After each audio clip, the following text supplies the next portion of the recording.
Welcome back to another episode of Expats in Ukraine with your host, me, Corey. Today, my guest, he is from the UK. He's an investigative journalist. He's an author of 16 books, including Killer in the Kremlin.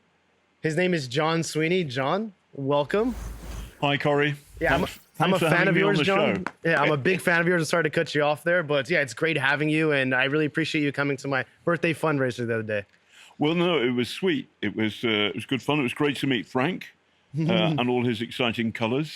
Exactly. He liked your colors today, actually. When he liked my colours. I like his colours, and neither of us would do very well in Moscow right now. And one of the reasons I'm here and not in Moscow is because here I'm free to say what I please, and in Moscow you hold your tongue, because if you're rude about Vladimir Putin, you may die. If you're gay, like Frank, you may die because you're gay, or you may get locked up, or you may get blackmailed. And I don't think enough people in the West understand that this is, yes, it's Ukraine's fight, and Ukraine is fighting for its life, but it's also our fight too, as well, because everything we believe in terms of the free Western world, things like the rule of law and respect for people, whoever they are, whoever they like to love, so long as it's not children and animals. But all of that that's dangerous in Russia. And Russia isn't just at war with Ukraine, it's also at war with the whole of us, the whole of the Western world. And we're kind of still asleep at the wheel about this. And that's one of the reasons I'm here. Well, it's great to have you. And usually before, we get into kind of like these deeper, topics or deeper understanding of these different topics. I like to do an icebreaker for, people to understand who the real John Sweeney is, just something casual. So it's like this or that. So the first one I have is Tranmere Rovers or Dynamo Kyiv? Tranmere Rovers. There's Tranmere Rovers. Tranmere Rovers is my dad's team. He was the ship's engineer in the Battle Atlantic. We're recording this on October the 1st, and it was his birthday. He's passed away. Passed away long since, but he did his bits during the Second World War in the Battle Atlantic as a ship's engineer at the age of 19. And there's a picture of him in a storm, smoking a cigarette, balancing, laughing. And I kind of think people say, oh, you're very brave. Well, actually, compared to my dad, I don't think so. Yeah. But no, I have to say, Dynamo Kyiv, great team, but I'm Shakhtar Donetsk. Shakhtar Donetsk. Yeah. Okay, right on. So I've been to Donetsk quite a few times before the Russian occupation, and actually in 2014, after the Russian occupation, after the shooting down of MH17, the Russians and their quislings. You went to Donetsk City in 2000. They allowed the international media, and I worked for the BBC, to go to the crash site of MH17. So I got to Donetsk again. Wow. So I want to return, possibly on the top of the Ukrainian tank to revisit Donetsk. That may be tricky right now, but that's a long-term goal. Tell me about the crash site then. I know it's kind of not what we came to talk about, but that's super interesting that you were there. So it was What was it like? It was grim, Corrie. You saw... so it's a cornfield in the middle of nowhere in eastern Ukraine, and the land kind of flows like the Atlantic Ocean when it's pretty calm, but it flows like this. And then up one hill, there is the cornfield is burnt black from the aviation fuel, and there's the nose cone, which has been kind of peppered. This is from the shrapnel from the rocket when it explodes. The rocket doesn't hit the plane, it rides alongside it and then blows up and fires shrapnel and bits. And that's what blows up the plane, because the shrapnel smashes into fuselage and it breaks up like that. Inside, or rather on the ground, there were Air Malaysia seats. Air Malaysia, those white things with the Air Malaysia logo. There is ladies' hats, bodies. A lorry arrived most of the bodies, I got there on the Sunday, it happened on Friday. So most of the bodies have been picked up, but there were people, kind of bin men, picking up dead bodies and bits of dead bodies and putting them in the back of, in black sacks and then in the back of a lorry. Ladies' hats, books you take on holiday, down the hill, up a hill and down the hill, the engines, because they'd fallen in a slightly different place. Lots and lots of kerosene. But amongst the luggage, and this is the thing that still gets me to this day, there were those trunkies, which are the little suitcases with wheels. Mum and Dad wheel their toddlers along. And I see one of those at Heathrow and I start crying. And these were 298 completely innocent people who were shot down by a Russian Buk missile. And Bellingcat's work on this is absolutely solid. So is the Dutch police investigation, which I helped. When I was working for BBC Panorama, we found 2 Ukrainians who had, one of them had a camera and had been taking pictures of something quite different. And with the Buk missile launcher, there was a Russian army jeep, and the Russian army jeep stopped the person with the camera and said, "I want to see your pictures." And the person hadn't taken any pictures of the rocket, of the Buk, but this officer, he spoke Russian with a Moscow accent. Mm-hmm. It was a Russian missile with Russian soldiers. Anyway, I gave that information. We told the story in Panorama, and we gave the information to the Dutch police for that investigation. Afterwards, I got back to London and I said, I want to doorstep that of Vladimir Putin, because he's killed 298 people, completely innocent. And we have a big meeting at the BBC Panorama. These are clever people. Somebody says, it's impossible. You can't doorstep Putin in Moscow or St. Petersburg. And somebody else says, but sometimes in the sticks and the provinces, security fucks up. And somebody else says, he's opening a mammoth museum in Siberia. Mm-hmm. And the editor of Panorama goes, have we got any reporters that look like a professor of mammothology? And everybody looked at me and I went, hell. Anyway, I went to my niece's wedding. Then I flew to Yakutsk.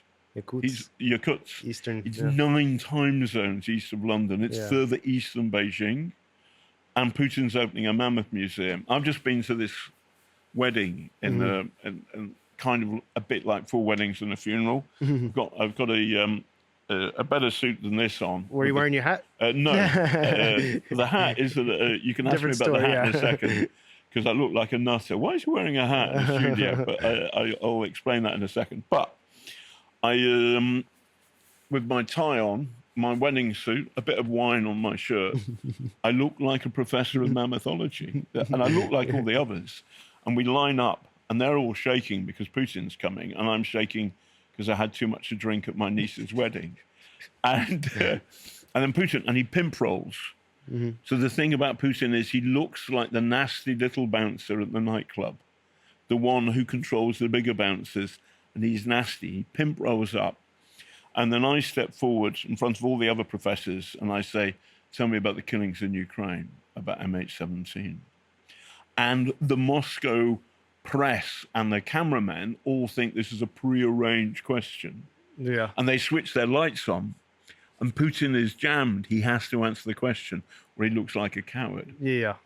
And there is, you can... Are these live cameras that are on? Yeah, it's live camera. It's all happening live. Whoa. And you can watch the interview on the BBC and Russia Today. And I did it for Panorama.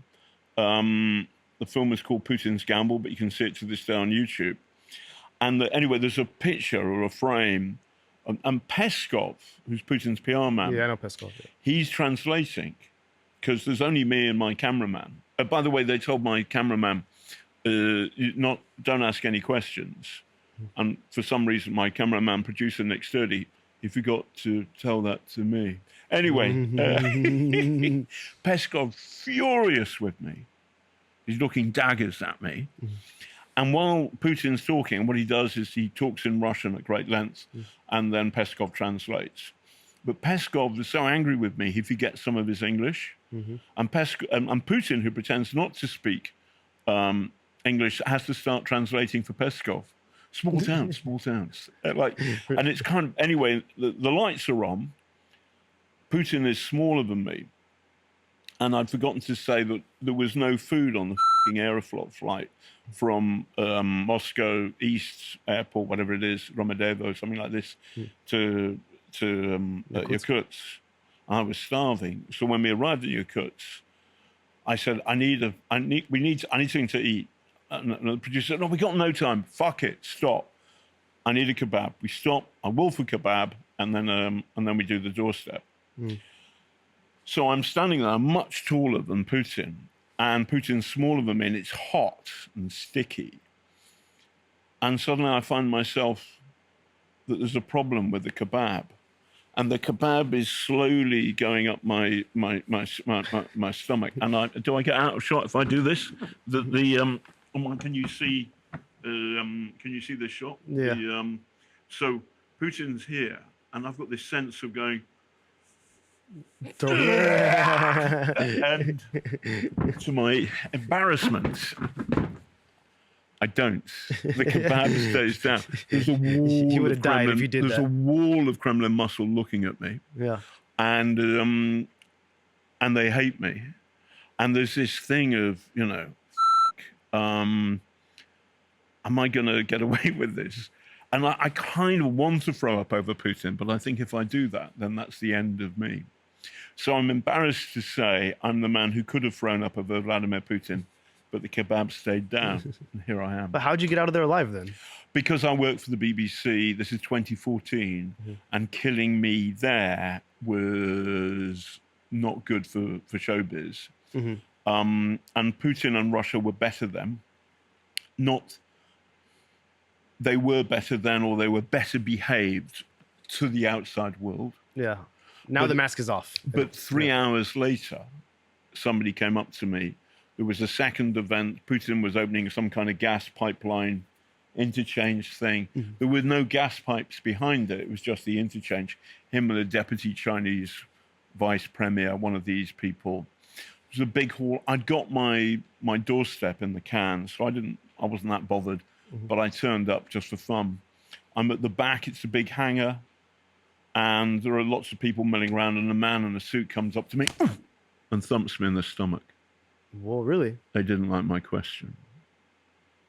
So that's what happens if you ask Vladimir Putin an irritating question. Oh, by the way, what did he respond? He said it was all Ukraine's fault. All Ukraine's fault? Yeah, it was because the Ukrainians won't talk to the people, the Russian speakers in Donetsk and all of that. It was full of shit, really, and boring. And that was 2017, you said, right? No, 2014. Oh, 2014. Right. It was immediately after the shooting down of MH17. So in a program about the shooting down of MH17, we have my challenge. And it was quite a moment. My ex, and we're still friends, but my daughter asked my ex, when's Dad back? And she said, Tuesday or never. But I got back. All right, it's great. No, it's great that you got back. But yeah, let's talk about your book then. Killer in the Kremlin. Did your visits to Yakutsk, meeting Putin, ask him a question, this inspire you to create a book like this? Yeah. I thought the reason I wrote the book, and I wrote it in 22 after the Battle of Kiev. I was here for the whole of the Battle of Kiev. But the reason I wrote the book was to tell people like Macron and Scholz and everybody in the West who wasn't sure who we're dealing with here. And this man is a serial killer. And everybody who opposes Vladimir Putin in Russia and beyond may die. Because if you stick up to Putin and stand up to him, then he'll try and shut you down in some way. Now, to be honest, I think I'm on the Kremlin list, but I'm down the bottom. I mean, Bill Browder's way on top of me, and there's a ton of Ukrainians. Yeah. But I'm somewhere on the list, I'm sure, towards the end of the list.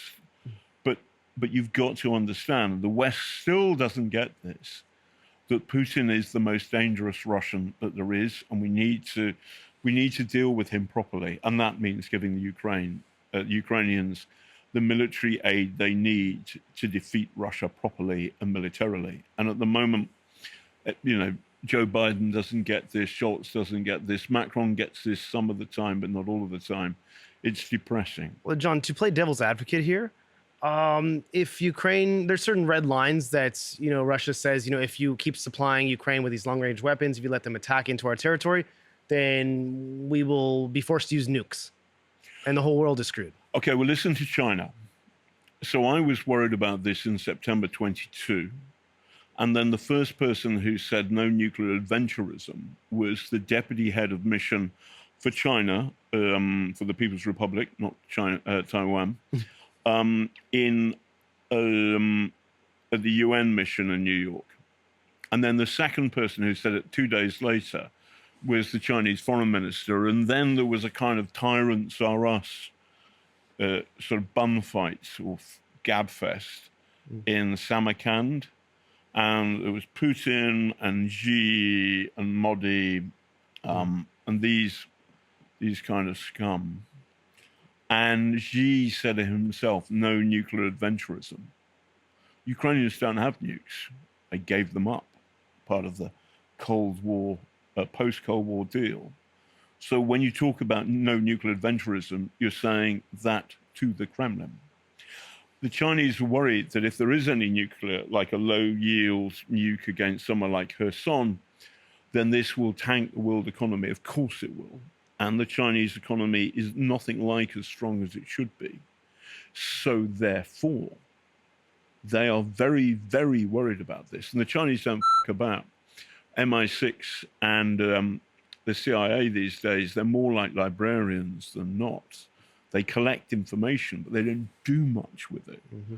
Whereas if the Chinese say to Putin, don't do a nuke because it's going to wreck the world economy, and Putin does, that's the end of Putin.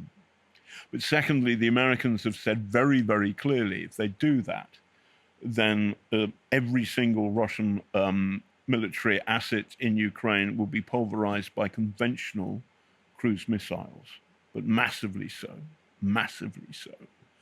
And also, any nuclear adventurism by Russia the wind blows some of the time from the west to the east, and therefore you will irradiate cities like Rostov-on-Don. So, number one, the Chinese really, really don't want it and have said so in plain English. It will tank the world economy, and Russia doesn't want that. In the big picture, number three, there could be radiation blowback, or radiation would hit Russia very quickly. So for those big three reasons, Russia isn't going to use a nuke. The problem is we're dealing with a bully who's trying to frighten us, and you do not deal with the bully by showing him fear. Not at all. So I'll just keep going on this because you seem very kind of knowledgeable about this topic. If you know it, then obviously the Western governments know these main points that you're talking about as well. Then why is there so much red tape when it comes to dealing with Russia and, the weapons that, NATO and the Western countries give to Ukraine? So Biden is far better than Donald Trump. I believe that Donald Trump is Moscow's creature, and that Moscow has got some sexual compromise or abortion compromise on Trump, by which I mean I suspect that Trump may well have had an abortion, possibly after an affair with a Russian Miss Universe contestant, and that the Kremlin know all about this and have got it on Trump. It would kill him with the evangelicals. If this came out. I mean, the abortion thing, probably not, but this kind of sexual compromise, maybe so. Maybe they have got some, but also this is what my friend Christopher Steele, the former head of the Russia House at MI6, he wrote confidentially. He never meant it for public consumption, but he wrote this report, which was eventually called the Steele dossier. Still dossier, yeah. So that there is sexual compromise on Trump, specifically that he attended a party. Now there's a story about PP tapes. Yeah. As I understand it, what's happening is that there is a black prostitute who plays Michelle Obama, and she's urinated on. And what Trump loves it. This is the gossip. Trump denies it. But this is what the Russians have got on Trump. And when he says, I'm a germaphobe, he's not being peed on. He's watching the show from a distance. But maybe, as far as I am from you, but, you can watch it. And he liked it. And there's cameras of that. Or something. What I do now, by the way, this is conjecture and Trump denies it. Okay? However, Chris Steele wrote a report saying that there was something like this.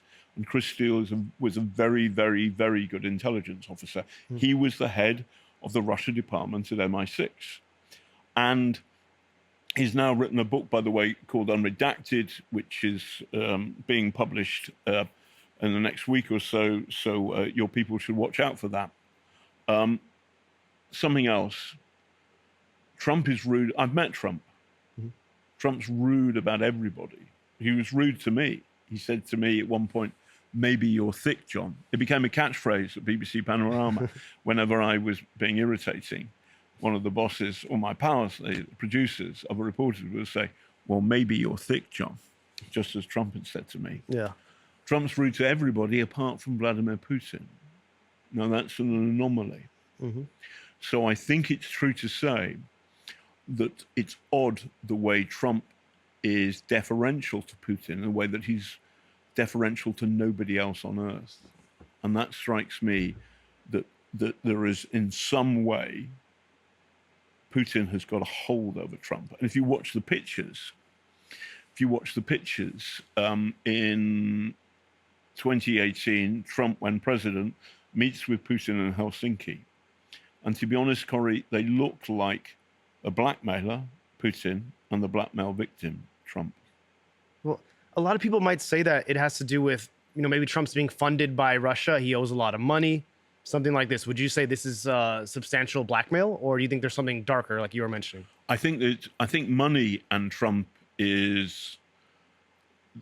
that wouldn't cause Trump to cower towards Putin in the way when you look at those pictures where they meet. By the way, when they met, there's Trump and Putin and Lavrov and a Russian cameraman and a Russian translator. There are no Americans. Now, that's unprecedented.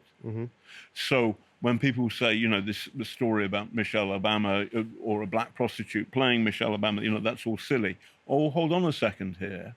There's a series of serious anomalies which show that Trump is behaving like no other American president has ever behaved with the Russians.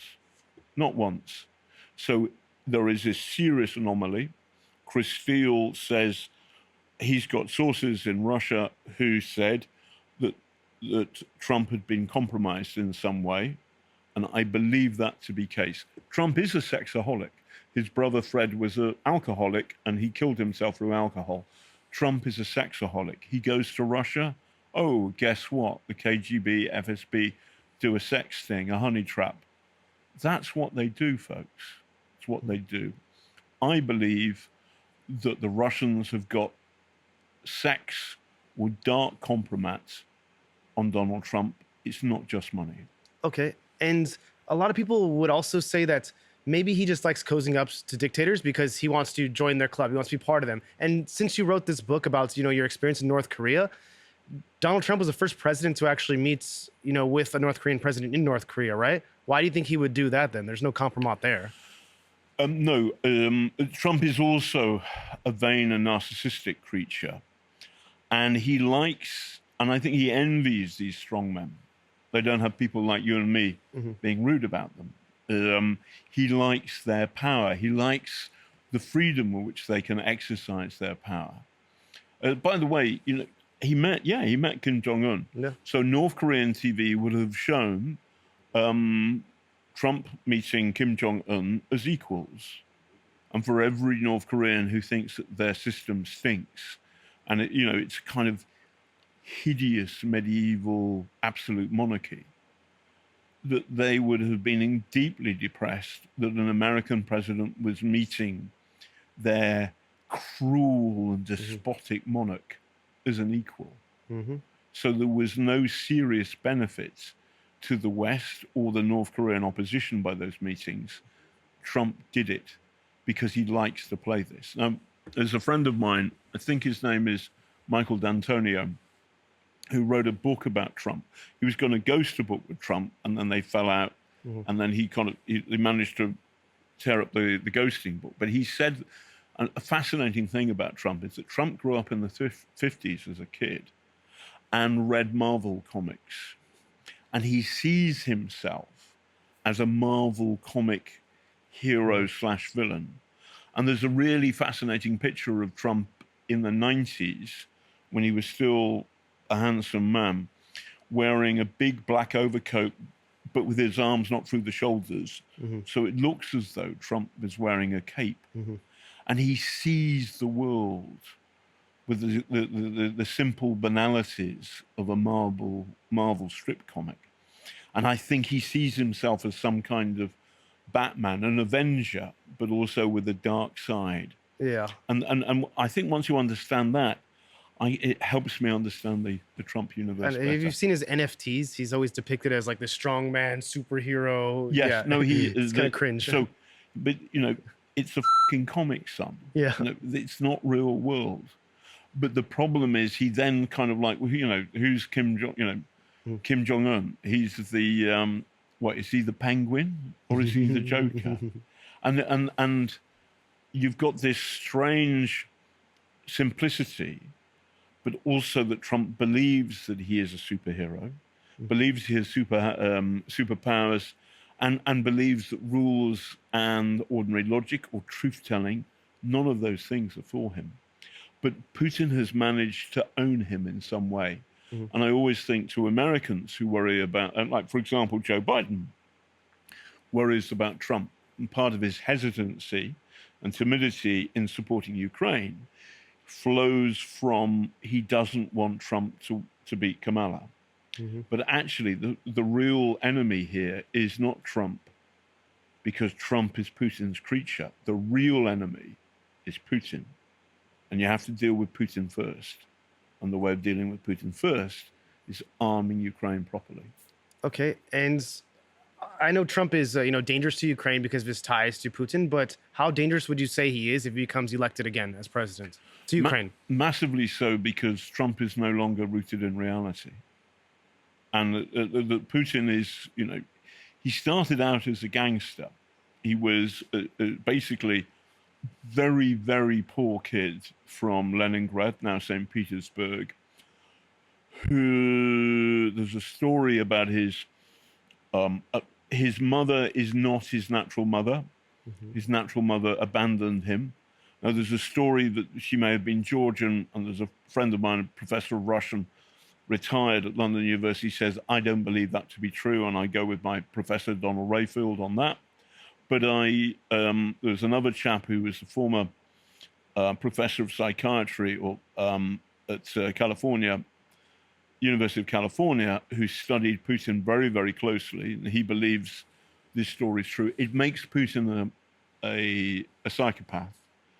Very common for people like Hitler, Mao, Stalin, and Putin, and Trump, by the way, is that maternal love, mother's love, is missing when they're a toddler. Trump's mother was seriously ill when he was a toddler. And so what you've got is this sort of craving for attention and a kind of pitiless lack of interest, lack of sympathy in other people. Everything is about him. You have a toddler's emotional insecurity, locked inside the man who might become the most powerful man on earth. That's Trump. Putin, again, something bad happens to him when he's very, very young. I think his natural mother abandons him, and there is an elderly couple. They're 41, but that's old in that time. And officially, they're Putin's mum and dad. I don't think that's true. But again, what you've got classic psychopathic tendencies. You've got a man who is who lies utterly, completely, compellingly, because he's a psychopath. Mm-hmm. You have a man who is pitiless, who doesn't care how many Russian soldiers die. He doesn't care about other people. And he sees the world entirely through his own self. He's not interested in the future of Russia or the Russian people. Mm-hmm. He's only interested in himself and his grip on power. Okay, if Trump gets elected, what is the fate of Ukraine in your opinion? I'm always an optimist. I think that Ukraine it'll be hard, but Ukraine will stand firm. Ukraine may lose a lot more territory because of the American military aid switched off, but it'll have a consequence. You'll have a big, and what could happen is that Ukraine, east of the Dnipro, becomes harder and harder for them to hold that. So, for example, you could lose Kharkiv. That then turns into a massive, a new refugee crisis in Europe, and everybody will watch that on their television screens, and that will put Trump under massive pressure, shameful pressure. And at the same time, good people in America and in Britain and in Europe will say, we've got to do much, much more to help Ukraine. So you're saying that Trump won't force Ukraine to the negotiating table? Well, on whose terms? Well, obviously Russian terms. Yes. So I think that it's virtually impossible for Zelensky to negotiate with Putin because of Russian barbarism, because of the rape of Ukrainian women and Ukrainian children, because of the castration of Ukrainian soldiers who've been captured. It's not common at all, but it has happened in 2 or 3 small number of cases, but that has happened. Because of the ritualistic use of torture, both in occupied territories and against Ukrainian POWs. I mean, I helped Aidan Aslin, who you've interviewed here, write his book, Putin's Prisoner. And Aidan's British, and he was tortured and terrified, physically and psychologically tortured and terrified. So if they do that to a British subject with a British passport, which they had, which they knew he was British, then of course they're going to torture Ukrainians. So, but what Zelensky does is it's possible there is some kind of thing like not a deal, but a stop. And so you get a North Korea, South Korea, where both sides say, okay, we're going to stop fighting. That's not a deal because neither side are conceding land to the other side, nor should Ukraine ever do this, but it's a stop. And the reason why that's a possibility these days is because the West hasn't helped Ukraine enough. All of this hangs on your question, if Trump wins. I don't pray much. I do a bit of, I go into Ukrainian churches every now and then. I light candles for my friends at the front. So I'm not some God botherer, but I will actually pray for Kamala to win. Also, God bless Nude Africa. You know what I'm talking about? Yeah. This is like that controversy with. You better explain that to people. Mark Robinson, right? Is that his name? Who is the black Republican governor of North Carolina, a Trump appointee, But I heard Trump like distance himself after this scandal. No, but anyway, so that if your viewers haven't seen, there is a naughty nude website thing called Nude Africa, which I've never actually seen, to be fair. Sure. Exactly. We'll talk about this after the podcast. By the way, I'm not a Puritan. And anyway, go for it, Nude Africa. Terrific.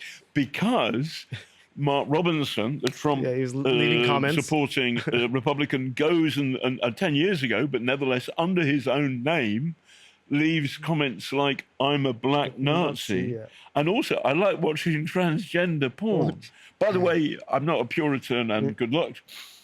I must confess, I've never looked transgender porn. It's not my thing, folks. The reason, anyway, we started this Thanks by for raise saying, your hand. I believe you now. Yeah, I really believe you now. I do a bit of God. I do light candles for my friends, and I am praying for Kamala. But at the same time, I'm also saying, God bless New Africa. The reason I'm saying this is because the black Nazi governor. Well, black Nazi, for God's sake, read a book, son. Read something about what the Nazis It's his thought kink, about black man. people. You kink shamed him. Yeah, I mean, dear, oh dear. But Trump or the Republicans may lose in North Carolina. And if that happens, and Kamala can keep the places in the north, Pennsylvania, Wisconsin, etc., then Kamala's won. I hope Kamala wins. If Trump wins, it's bad for Ukraine, but it's not the end. And it means that the friends of Ukraine, Brits, people like me, and the good Europeans and the good Americans will do their most. But also, it's a game changer for Ukraine. I do feel, and I admire Zelensky enormously. He was fantastic at the beginning. I don't need a ride. I just need ammunition. Yeah. Good on him. Good on him. And history will always remember that moment. He's a hero to me. But I fear that there's an argument between him and General Zaluzhny, who's now the Ukrainian ambassador in London. And Zaluzhny said, we've got to have a war economy and we've got to have a war society. Far too many young men who aren't in uniform. And Zelensky his argument was, no, we can't screw the peace economy. So essentially, Ukraine has a peace economy with a very big defense budget. Russia now, 40% of its government's budget is spent on defense. And I think that for Ukraine to defeat Russia, it has to do the same thing. We've got to get serious about this war in the West, and we're not. And we're not serious about sanctions. And in the same way, Ukraine needs to get serious about the war economy. Okay. So regarding the war economy, there's a couple things I want to ask about. But I'll start with the war economy first.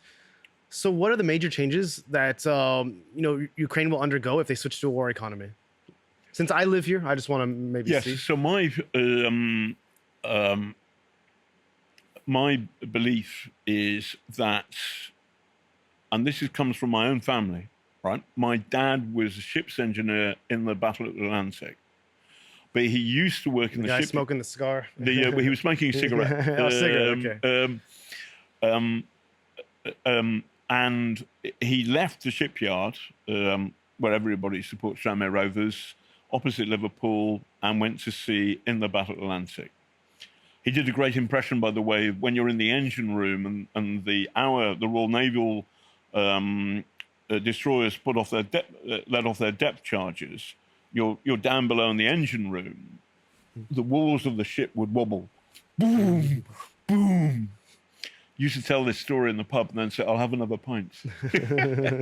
His mate, best friend, Uncle Reg. I always called him Uncle Reg. He wasn't an uncle, but he was such a good friend. He was like an uncle. Uncle Reg wanted to go to sea like my dad. And the foreman in the shipyard said, you can't, because you're in a reserved occupation. You cannot leave the shipyard. And Uncle Reg punched him on the nose. So he was fired, so he could go to sea to do his bit in the Battle Atlantic. There are too many rich kids in Odessa and in Kyiv who have paid doctors money so they're not in the army. And I'm uncomfortable with that. I'm uncomfortable with the stories of corruption that I hear, far more than I heard in 2022. And I believe that Ukraine has to have a war economy and a war society, like Britain did in the Second World War. Now, obviously, there was corruption in Britain because there's corruption everywhere. And obviously, there were people who ran away. But Ukraine needs to do better on this. And we need to see serious energy from the Zelensky government on this, and I'm not seeing that. And that needs to change. Also, the West needs to do much more in terms of sanctions and all of that. But I fear that too many poor working class Ukrainian boys are fighting and not enough middle class or upper class Ukrainian boys. That's unfair and that's wrong for the future. Secondly, the war economy, we've really got to focus. Ukraine's got to focus on this much more, because otherwise Russia is doing better. And there is a real problem. Listen, I feel very sorry for Zelensky, the way Trump humiliated him. But also behind the scenes, I think Biden humiliated him too. Like, why can't the Ukrainians use long-range rockets? You've already asked me, what about the nukes? Well, the Chinese, if Putin uses a nuke, the Chinese will have his testicles off within 5 minutes. They will kill him. Yeah. Do you know who Joe Lindsley is, by the way? Yes. Yes. So Joe, he was on my podcast, and he was saying, why are we letting Russia dictate where the red lines are? Yes. That is exactly right. When you're up against the bully, and the bully said, no, you can only one hand. Yeah, you've got to fight with your hands behind your back. Yeah. And you've got to say, off. Off. Kind of, I'm doing this festival, which is called the Vladimir Putin Do Off Festival. I mean, the name's on the tin. When I do my daily video diaries, I go, I always end, and I have a simple message to Vladimir Putin, do off. Because this is the language that people understand. Now, Netanyahu at the moment is, he's sort of vaporizing the Middle East. And I don't like what he's doing, because peace for Israel, in my view, fundamentally starts with a two-state solution and dealing fairly and properly with the Palestinians' wishes to have their own state. And that is the true source of peace. However, Netanyahu has shown at least a kind of a level of determination to do down his enemies. And boy, would it be good if Biden had some of that. And it feels like this anxiety of standing up to Putin properly it feeds Putin's energy in a way I think is a terrible miscalculation. I'm optimistic about Kamala. She's clear. I mean, anybody who works at McDonald's and then becomes Trump doesn't believe she worked at McDonald's, though. Yeah, I know, but Trump's full of shit. He thought I was thick. I mean, excuse me. By the way, I have to. You haven't. We should deal with this. Why you asked me about my hat? Yeah. Oh, yeah. Okay. What's up with the hat, John? So, why are you always wearing the hat? Because I want to tell this story. So during it was cold. I was in the Battle of Kiev. I arrived on Valentine's Day, February the 14th, 2022, because I'd been to Chechnya in 2000 and I'd seen the Russian war machine devastate Chechnya. And I wrote in my then paper, The Observer, in March 2000, that Vladimir Putin was a war criminal. And I think I'm the first Western journalist to call Putin a war criminal, or anyway, one of the first, certainly. Yuri Feltinsky, who ghosted the book with Marina Litvinenko about the murder of her husband, Alexander Litvinenko. He got murdered in London, right? Yeah, for the polonium, the guy who was murdered with polonium. And by the way, our reaction to that was pathetic. But Feltinsky said to me, "You were the first one." I was sick of the West running away from Putin, and I flew to Kyiv when you could. And I said, never mind if the Russians get here. All I need is a hole in the ground and a bottle of whiskey. And my orange hat. And my orange hat meant when the Ukrainians saw me, there was a lot of paranoia then, after February 24th. And they were looking for Russian spies and all that stuff. And anyway, on day 2, on the 25th, I was arrested for being a Russian spy. Now, to be fair, the soldier who arrested me, Vlad Demchenko, was watching me, and I was by the arch of the fraternal friendship. So like this. Yeah, the big arch. This rainbow thing. Yeah, it's the big arch by the river. Yeah. It's like for Ukrainian and Russian friendly relations. Yeah. Hey, come on, Russia. Ironic. Why the Ukrainians haven't blown that up, I don't know. I think they could. They're going to get rid of it. No, what they should do is blow up a bit of it. So you've got it, but you see a gap in the sky. Yeah, I remember there was like in 2015. This is when they added that little crack on the top. I don't know if you see it. No. What they should do is actually cut it. Cut the whole thing. So that there is a big gap to make a point, and that's a rather elegant point with the sky. Anyway, in the bushes, underneath that, there was an anti-aircraft gun pointing towards Russia to shoot down Russian jets or helicopters. I didn't know that. Yeah. I'm filming myself with my phone going this way. So I'm oblivious to the possibility. It looks as though I'm filming that. I'm filming myself. This guy goes, stop filming. I go, yeah. I walk 100 yards and I carry on filming myself. He comes out the bushes with a machine gun and he says, I told you to stop filming. Give me your passport. And Corrie, I'm a cocky sod, and I've been arrested around the world in Zimbabwe and in China and in Russia. And I go, this guy isn't wearing a proper soldier's uniform. And I say, you're not a policeman. Good job, John. You're trying to get yourself killed, huh? you really want to blow my fucking head off. Give me your passport. And I'm arrested. And I'm taken to, there's a lovely dinky toy castle thing underneath the bridge of the glass bridge. On the way to Padil, there is a this like that little dinky thing. Yeah, I know it's called. It's called it goes like up like and it's a funicular. No, it's not that. No, it's not the funicular. It's a little white castle on the road down underneath the bridge. The glass bridge. Yeah. Go down. There is a dinky white castle, and it's the pumping station for Padil. Okay. Yeah. And that's their base. By the way, the Russians know all about this, so I don't know this is, I'm talking out of school. But that's their base, and I'm taken in there. And I'm on my own. I don't work for the BBC anymore. Completely on my own. And I've been captured by gunmen. And I say, Google me. Just Google me. Like this. Really quite arrogant. And there's silence. And remember, I've been arrested in Russia and Zimbabwe and China. And my grandma comes and gives me a cup of tea and a biscuit. And I think, oh, hello, things are looking up. It's a cup of tea and a biscuit. So things are getting better. And then Vlad comes out the shadows and he said, you've met Vladimir Putin? Yes. And I challenged him about the shooting down of MH17.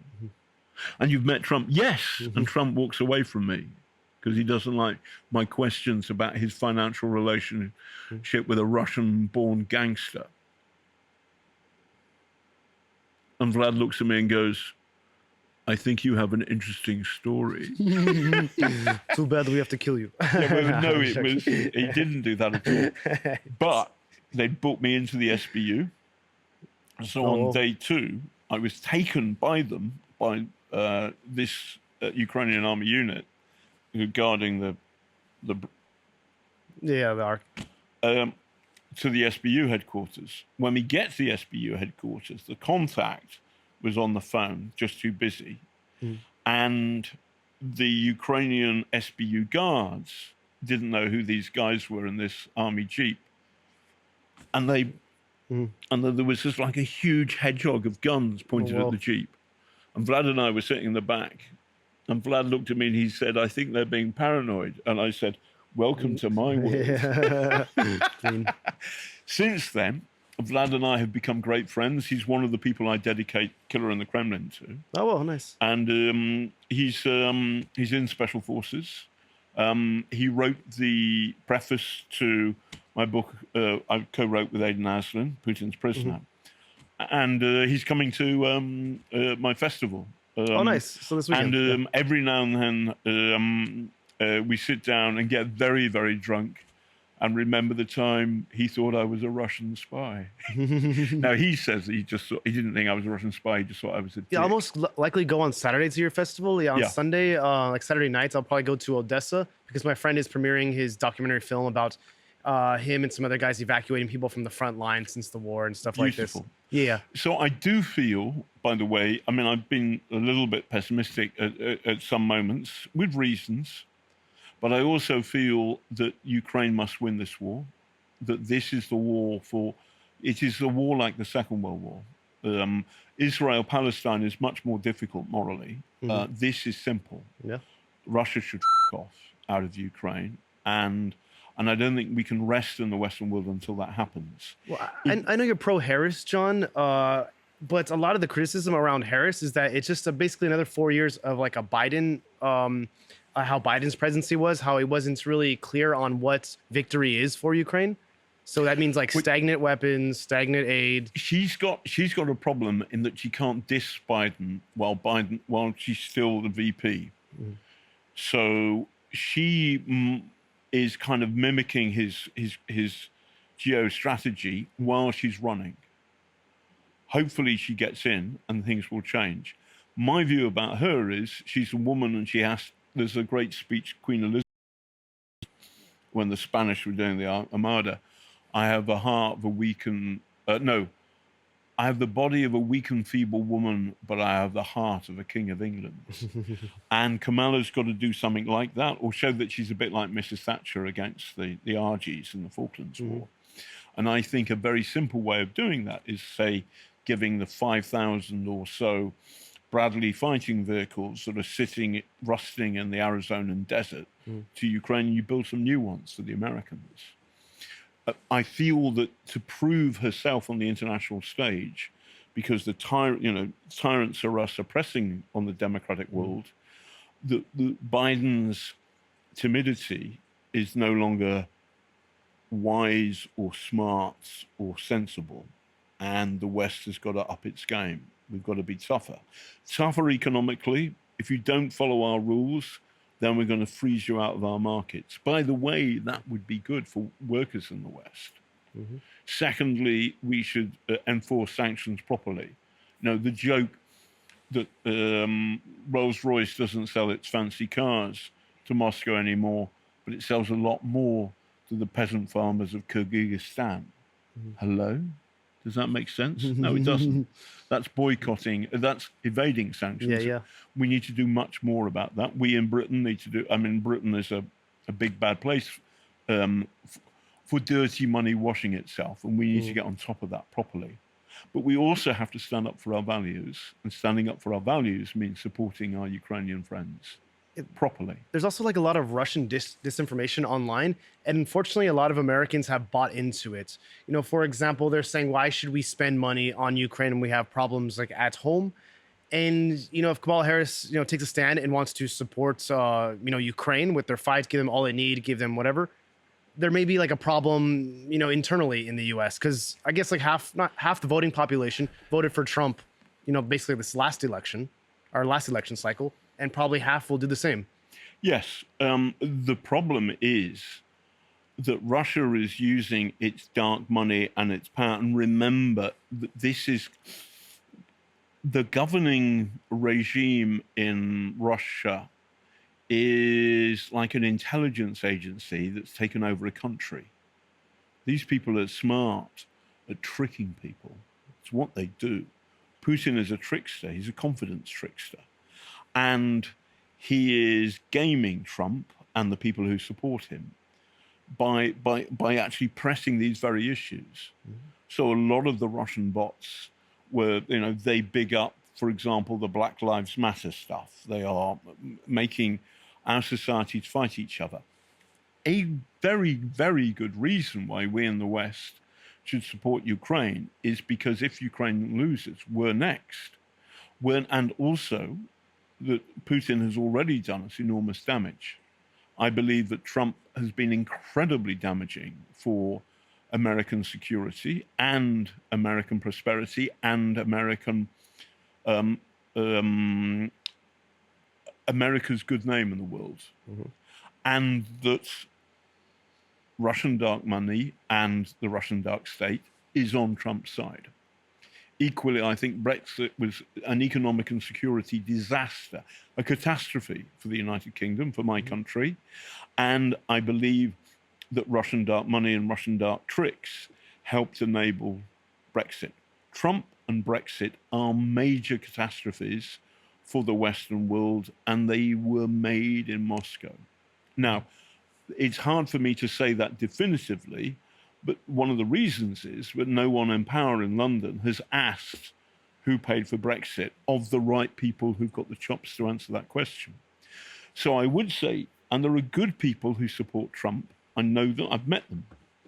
I get irritated with them, but I've met them. And I say, you've got to understand that Trump, behind Trump, there is Putin. And a lot of this narrative is about this. We also got to say, that isolationism, it ended up with empowering Hitler.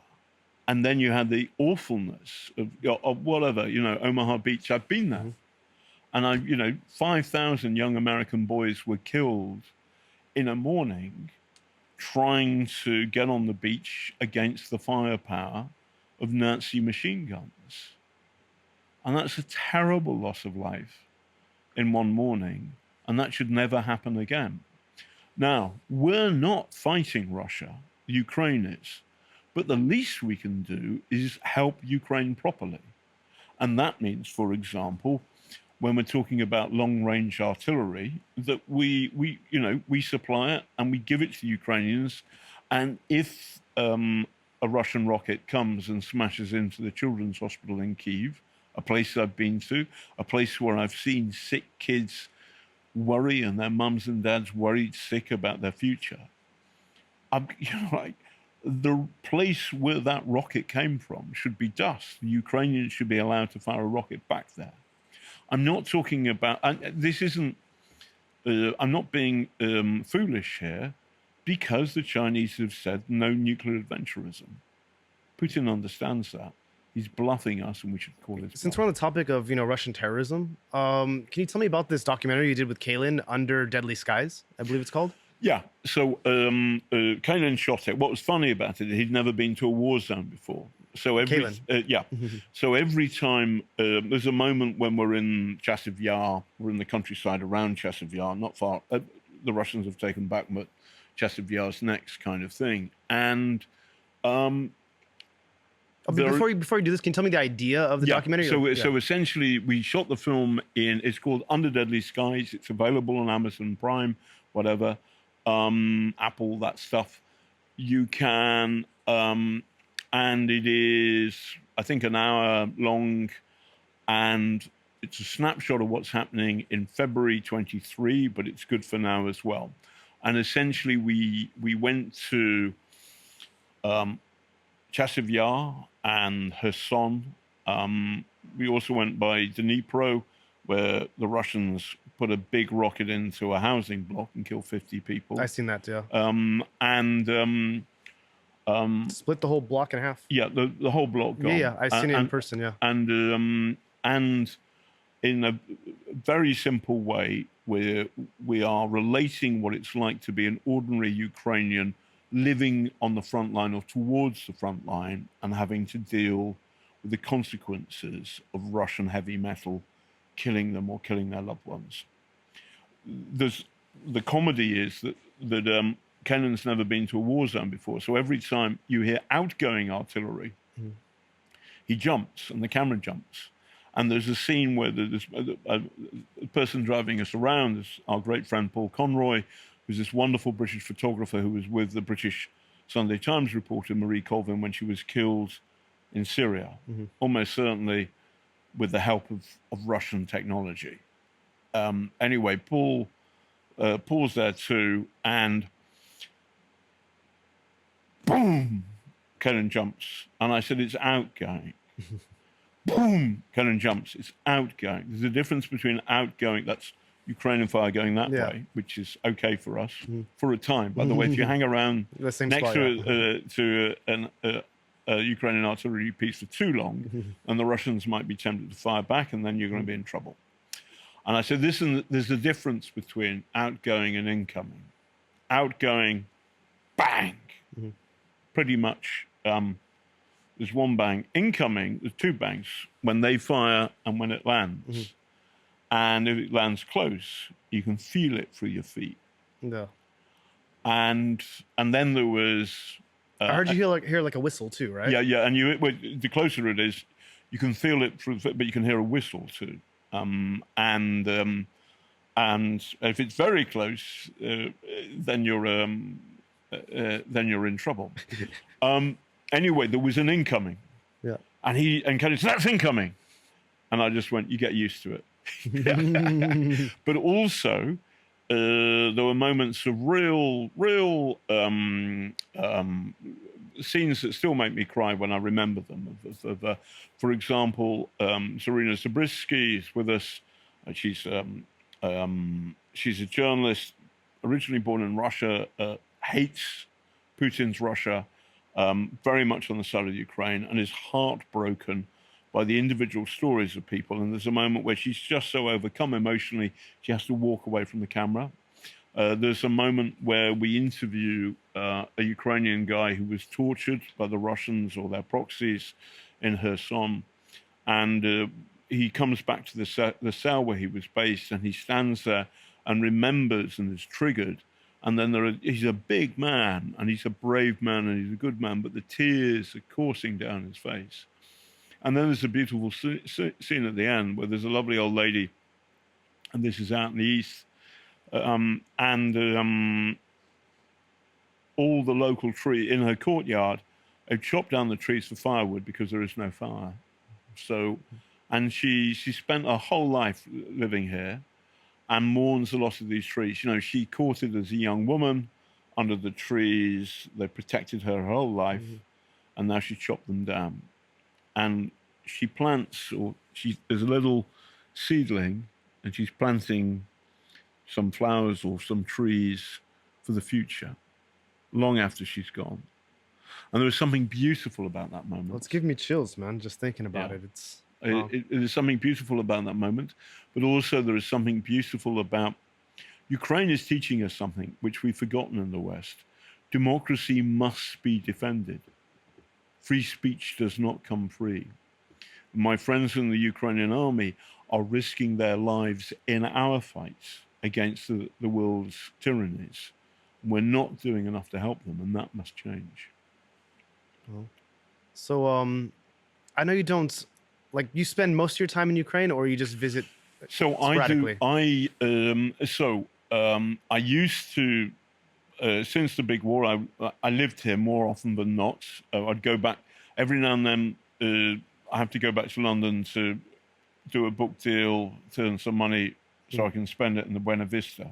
And the secret of a good life is earning money in London and spending it in Kyiv. Yeah. A bad life is the wrong way around. Yeah. But in December 23, I was delivering crutches with my friend, the former major in British Army, Major James Hewitt, who there are pictures of him. I don't know if you recall who he is, but there are pictures of him being presented a polo prize by Princess Diana, and they had a love affair. So it's that James Hewitt. Okay. By the way, Vladimchenko and James met, and I said to Vlad, just there's one phrase please don't use, and that is "God save the King." And the moment Vlad met him, he went, "God save the King," and James went, "Oh really? Must you?" By the way, the two soldiers, the old one and the young one, they got on very, very well because they're soldiers. And James had been in the first Gulf War against Iraq in 1991, and they understood each other.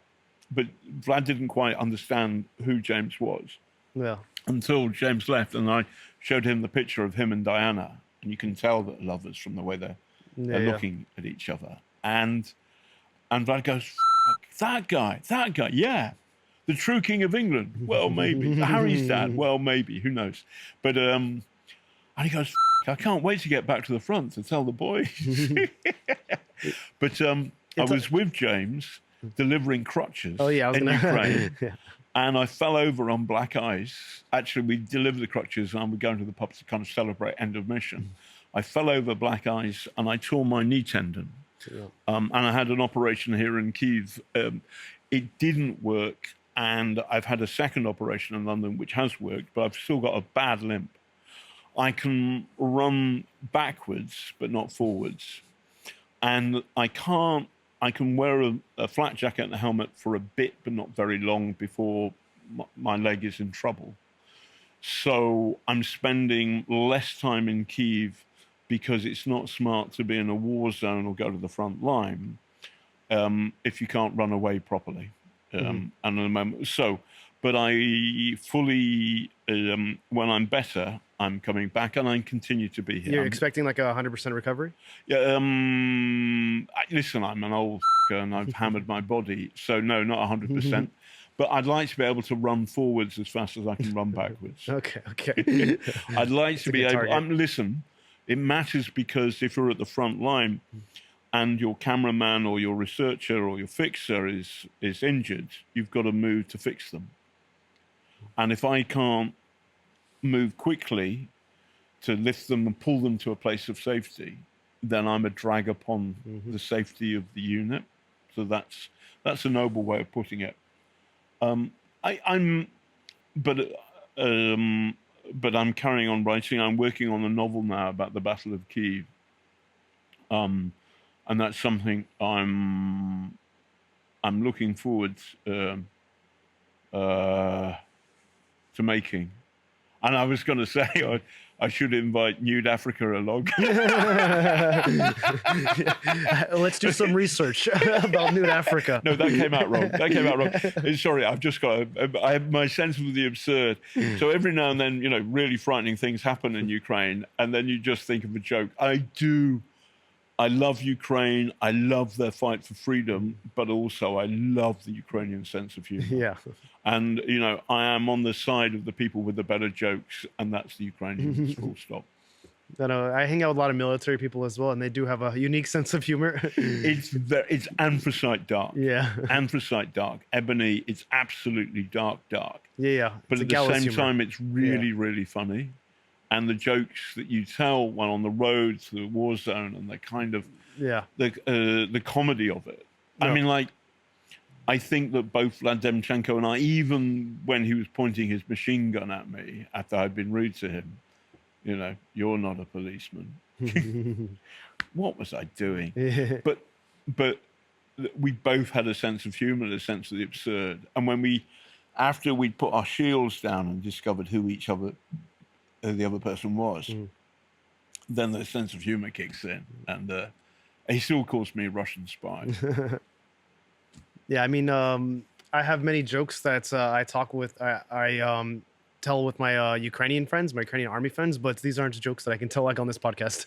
Yeah, no, there is like really dark. Yes, and you have to. You have to respect. You have to respect ordinary people who don't live with the possibility of having their entire body smashed up, and all the best bits of your body smashed up at any second. At the same time, one must respect soldiers. I mean, I think I've always been respectful of British Army veterans. My time here in the Ukrainian war has made me far more respectful of anyone who serves in their army, a proper army. I'm not talking about the Russian army, but anyone who serves in a democratic army. And I feel, obviously, our people who fought in Afghanistan, for example, would be conflicted because we left Afghanistan with the tails between our legs, and they lost their friends in Afghanistan. For what? For why? But I don't feel that about Ukraine. I do feel that people, the Ukrainian soldiers who've lost their lives or lost their limbs or their sight, they were fighting for good against evil. But I wish that we in the West get our act together better, so we're fully on side, and we send a simple message to Putin: you're not going to win here, so back off and f*** off. Yeah, we're running short on time, but I just want to ask you one last question. So what are your plans for the future? I know you're working on this Battle of Kiev book. Anything else you want to mention? I'm working on the Battle of Kiev book. After that, I'd like to write. I don't want to write this book, but I feel I should write a book about the Russian use of torture against Ukrainian, principally POWs, but also civilians, women and children in occupied territories. And that is, I'm also going to write my memoirs, which, God knows, Vlad Demchenko says I should call it a life in drinking. But I'm probably going to call it, I fell out with the Church of Scientology. Are you a member of the Church of Scientology, Corrie? Not yet. Yeah, correct still answer. taking my personality test. Yeah. Correct answer. I'm not a fan. But anyway, when I fell out with them, I yelled, "You were not there for the beginning of the interview!" Sorry, I like doing that to frighten people. So I might call it "You were not there" for the beginning of the interview. Yeah. But how not to be a reporter. But yeah, those are so principally novel about the Battle of Kiev, and then my memoirs, then this book about the Russians' use of torture. The problem with this is psychologically it's fucking hard. It's draining, yeah. Yeah. But at the same time, I think these stories should be written down, and I know when I do it, I'm going to have to get through quite a lot of Ukrainian horilka. Horilka. Yeah, proper vodka. Of course. Because to keep the monsters at bay. Yeah. Well, I'll tell you what. So we reached the end right now. Is there anything that we missed that you want to discuss that is important for you that you want this audience to understand? I really do feel that we should support Ukraine. I think Trump is against Ukraine, and therefore, if you're an American voter, vote for Kamala. Mm-hmm. I mean, I think she wins. That's the end of Trump. Then you can vote for, vote for whoever in the future. But for now, to support Ukraine, vote for Kamala, and support Ukraine as best you can. Because, and this, I mean, people here are good and kind and honest and very hardworking and very ingenious. I mean, it does feel like, some of the time it does feel like the Wizard of Oz, and these are the munchkins, Yeah. Let's give them a hand, folks. Give them a hand. Okay. So, yeah, John, if people want to, follow you on your journey, or if you have any organizations that you want to plug so the audience can, know where they can direct their attention towards, maybe you can look in that camera and just plug all this stuff. Sure. So I'm bad on a lot of social media, but I'm good on Twitter. I've got 280,000 followers, and my Twitter handle is @John Sweeney Raw, ROAR. I have a festival which is happening on October the 5th and 6th. And it's the UCAN Festival, as Ukraine Can Win /VPDFO, which stands for Vladimir Putin Do Off. There are 7 charities. Look at the website, vpdfo.org. You go to the website, you can look at the charities that I support. All of them help ordinary Ukrainians live their lives and defend themselves against Russian fascism. It's non-lethal, but they're all good charities. And I've written that you go to, I don't like Amazon too much, but you go to the Amazon book page and you see I've written 16 books from all sorts of things. My latest book's about Navalny, Murder in the Gulag. The one most Ukrainian supporters will like, I think, is Killer in the Kremlin. You should also look out for Putin's Prisoner. But my simple message is, Vladimir Putin, do off. Well, thanks for coming on the podcast, John Sweeney. I'm going to do the sign off right now. So thanks for watching this episode of Expats in Ukraine with me, your host, Corey. John Sweeney, you were a great guest. And if you liked John Sweeney on the channel, give this video a thumbs up, like, subscribe, and write a comment if you have any questions for John, because maybe he'll be here for the live premiere of this episode. And if you want a book recommendation, check out Killer in the Kremlin. You should read it because I'm definitely going to, but John, you have to sign it first for me, okay? It's worth more on eBay. It's worth more on eBay. It's worth more without the signature. No, it's worth more with. Well, fuck off. Oh, sorry, did I say that? Yeah. Well, I'll tell you what, this is what I like to do at the end. I like to shake the guest's hand. So Yeah, sure. Yeah. You can show up to your limp. Yeah. No, it's great meeting you, man. Thanks.